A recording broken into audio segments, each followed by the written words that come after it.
کہ کوئی خدا ہی نہیں. یہ اور بات ہے کہ ایک ہے، دو ہے، کون ہے، اس پر الگ بحث. لیکن جن لوگوں نے کہا ہے ہی نہیں، تو مجھے تعجب ہوتا ہے کہ آخر عقل تمہاری ہے یا نہیں. عقل سے اگر سوچو گے تو پھر تمہیں مجبوراً کسی نتیجے پر جانا ہوگا.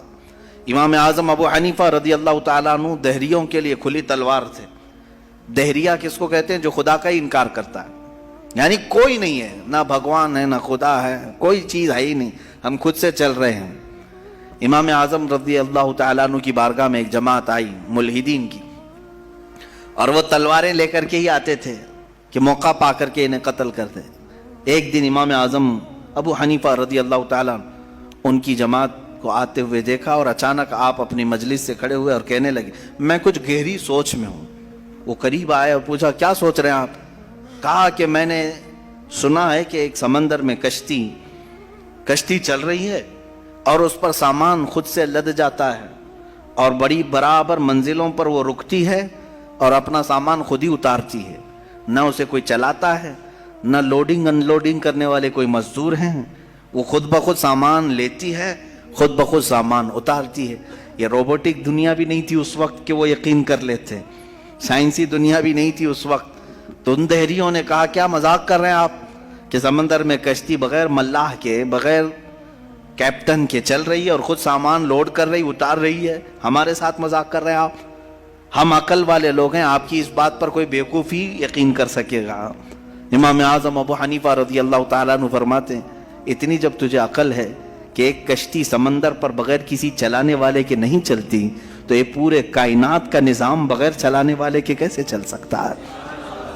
برابر وقت پر سورج کا طلوع ہونا، برابر وقت پر سورج کا غروب ہو جانا، چاند کا اپنی منزلوں پر چلنا، اور یہ سمندروں کا برابر اپنے مدار میں رہنا، اور یہ زمین کا طرح طرح کے پودے اگنا، اس میں پھول کا آنا، پھلوں کا آنا، یہ کیا اللہ کے ہونے کی نشانیاں نہیں ہے؟ کوئی تو ہے جو یہ سارا نظام چلا رہا ہے. ہاں تم یہ کہہ سکتے ہو کہ مشینیں ہم چلا رہے ہیں، پنکھے ہم چلا رہے ہیں، لائٹ ہم چلا رہے ہیں، چلاؤ دنیا کی ساری مشینیں چلاؤ. لیکن میں اگر ایک فیلڈ میں آؤں، ان دہریوں سے پوچھتا ہوں. امام شافعی رحمۃ اللہ علیہ نے کیا جواب دیا؟ میں چاروں اماموں کی بات بتا دیتا ہوں. چاروں اماموں نے رب ذوالجلال کے وجود کے متعلق کیا کیا کہا ہے. امام مالک نے تو یوں فرمایا، آپ سے پوچھا گیا کہ خدا ہے، انہوں نے کہا ہاں. کیا دلیل کیا ہے؟ کہتے ہیں کہ زبانوں کا مختلف ہونا، انسانوں کی زبانوں کا الگ الگ ہونا اور الگ الگ نسلوں کا ہونا، یہ اللہ کے وجود کی دلیل ہے. امام شافعی سے پوچھا گیا آپ کوئی دلیل دیں گے کہ کوئی ہے؟ آپ نے کتنی پیاری بات فرمائی. ارشاد فرماتے ہیں شہتوت کا درخت دیکھا ہے؟ شہتوت کا درخت آپ نے دیکھا ہے؟ شہتوت جو ہے بہت باریک باریک سے پھل ہوتے ہیں، میٹھے ہوتے ہیں، اور اس کا پتا جو ہے وہ کئی قسم کے جانور کھاتے ہیں. شہتوت کے پتے کو شہد کی مکھی بھی چوستی ہے. شہتوت کے پتے کو گائے بکریاں بھی کھاتی ہیں، ہرن بھی کھاتی ہے. یہ سب کے سب شہتوت کے پتے کو کھاتے ہیں. شہتوت کا پتا ایک رنگ کا ہوتا ہے، ایک ہی ٹیسٹ کا ہوتا ہے. امام شافعی فرماتے ہیں شہد کی مکھی اسی شہتوت کے پتے پر بیٹھتی ہے، چوستی ہے، اور اپنے چھتے میں جا کر کے شہد اگل رہی ہے. بکریاں اور گائے اس شہتوت کے پتے کو کھاتی ہیں، مینگنیاں ڈال رہی ہیں یا دودھ دے رہی ہیں. اسی شہتوت کے پتے کو ہرن کھاتی ہے. ہرن نافع پیدا کرتی ہے جو مشک کی طرح ایک نافع ہوتا ہے، نہایت ہی اچھی خوشبو اس کے اندر آتی ہے. امام شافعی فرماتے ہیں ایک شہتوت کا پتا بکری میں جائے تو الگ اثر کرے، شہد کی مکھی میں جائے تو الگ اثر کرے، گائے میں جائے اور ہرن میں جائے تو الگ اثر کرے. آخر ایک شہتوت کے پتے سے نافع، دودھ اور شہد بناتا کون ہے؟ بناتا کون ہے؟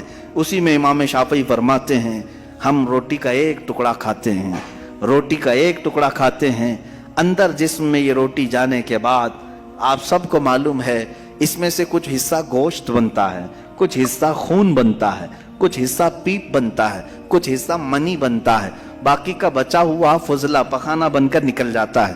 ایک روٹی گیہوں کی کھاؤ، جو کی کھاؤ، جوار کی کھاؤ، روٹی ایک ہی طرح کی ہے. اور اس سے گوشت کون بناتا ہے، خون کون بناتا ہے، اور پیپ کون بناتا ہے, منی کون بناتا ہے, سب کی الگ الگ قسمیں ہیں.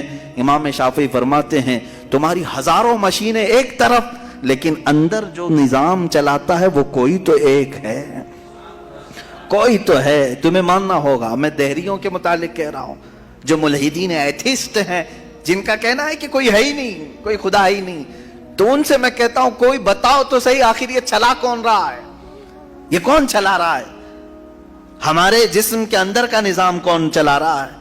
اور قرآن نے انہی کی طرف بار بار اشاروں میں بتایا ہے, آیات میں, کہ کیا تم دودھ کو نہیں دیکھتے, دودھ کہاں سے پیدا ہوتا ہے. کہ اللہ تعالیٰ فرماتا ہے کہ ہم نے دودھ کو گائے کے خون اور اس کے گوبر کے بیچ میں سے پیدا کیا ہے. اس کا فضلہ گائے کا گوبر ہے پیٹ کے اندر, اور اس کا خون بھی ہے, خون نہایت ہی سرخ, گوبر نہایت ہی الگ رنگ کا, اور اس کے بیچ سے صاف و شفاف دودھ کا نکلنا. دودھ آتا ہے, نہ کبھی اس میں گوبر کی بو آئی, نہ کبھی خون کا رنگ آیا. قرآن کہتا ہے آخر یہ کون ہے جو اس طرح صاف ستھری غذا نکالتا ہے تمہارے لیے. کیا شہد کی مکھی کو نہیں دیکھتے؟ قرآن کہتا ہے جب وہ ڈنک مارتی ہے تو اس کے زہر کا کوئی علاج نہیں ملتا.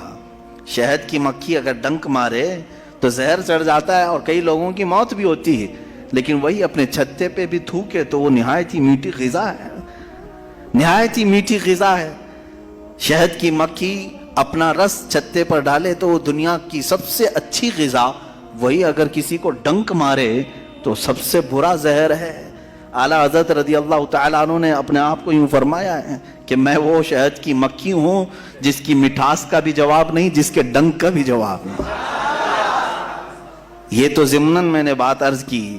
خدا قدیر و جبار کے وجود پر میرے عزیزو ایک دو نہیں لاکھوں مثالیں